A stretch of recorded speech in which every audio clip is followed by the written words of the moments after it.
Why should you get a pay rise when nurses don't? As if nurses and railway workers are separate people.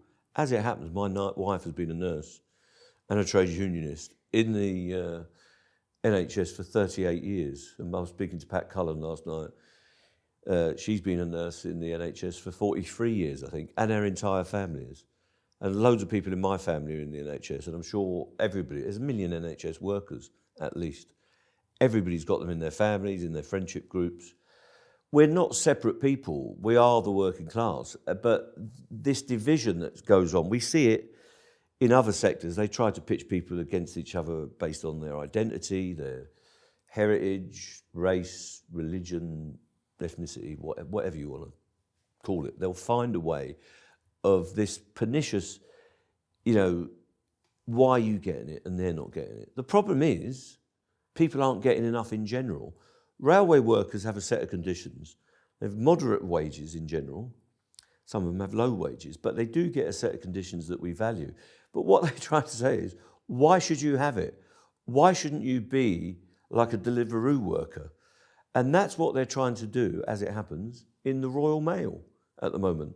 They're trying to say to people who've got conditions, limitations on how they can be exploited, you're going to have no conditions going forward. You'll have to come to work when we tell you. You're going to have split shifts, or you'll even work on a piecework basis where you get paid by the package or the letter that you deliver, volume, and we'll only give you work when we need you to do it, which is the opposite of what trade unions have been trying to achieve over the last 200 years.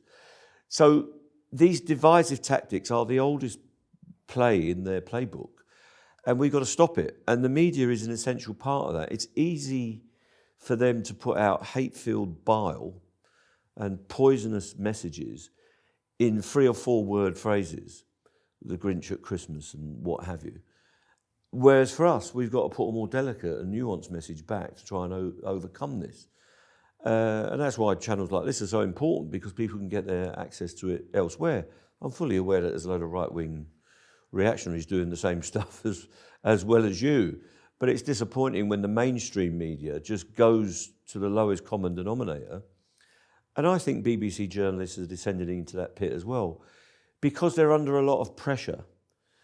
2 of the leading people at the TUC, maybe that's true as well, at the BBC, have been placed there by the Conservative Party, Tim Davie and Gibb, I think the other one is. And these are Conservative Party operators. They're members or ex-members. And they are turning the BBC away from an authoritative, I don't think they've ever been neutral. That's probably unrealistic. But certainly a slightly withdrawn observer and commentator that people could rely on. And they are now pushing very much a Daily Mail agenda. And the interviews I had yesterday was straight out of the Daily Mail editorial. That's not acceptable to me, and if I get the chance, I'll call it out. If people ask me good questions, I'll get a decent answer, hopefully. If they ask me rubbish, they're going to get treated with contempt, frankly. At the start of the summer, Ken Clarke said that RMT can't be seen to be, successful. Yeah. And as the summer of strikes have gone on, and now we're getting to winter, probably next year, there is a sense that kind of a lot of people are looking to this RMT dispute. I just wondered what you think about that. Well, I think it plays a part in their thinking, that they think the RMT is the biggest enemy they've got, and fortunately more people have come to the party in that sense. And if we've inspired workers and other trade unions, I'm very grateful for that and very pleased that that's happened. But I'm also aware that my members pay their contributions to our union and employ me on their behalf to get a deal. And a deal's going to be really tough, and we've talked about that, why that is. So I've got to get some deal that they can support. You don't get everything in trade union negotiations, and often you don't get nearly enough. But we will keep pressing to get something from this dispute that our members can support. But yeah, they want to do us down. They want to knock us back like they knocked the miners back, like they've knocked other unions back in the past. But we will continue. We will not be deflected. We remain as a democracy, and we're a bulwark for defending workers and defending values that many people in this country share, like solidarity and fairness and a bit of equality in our society.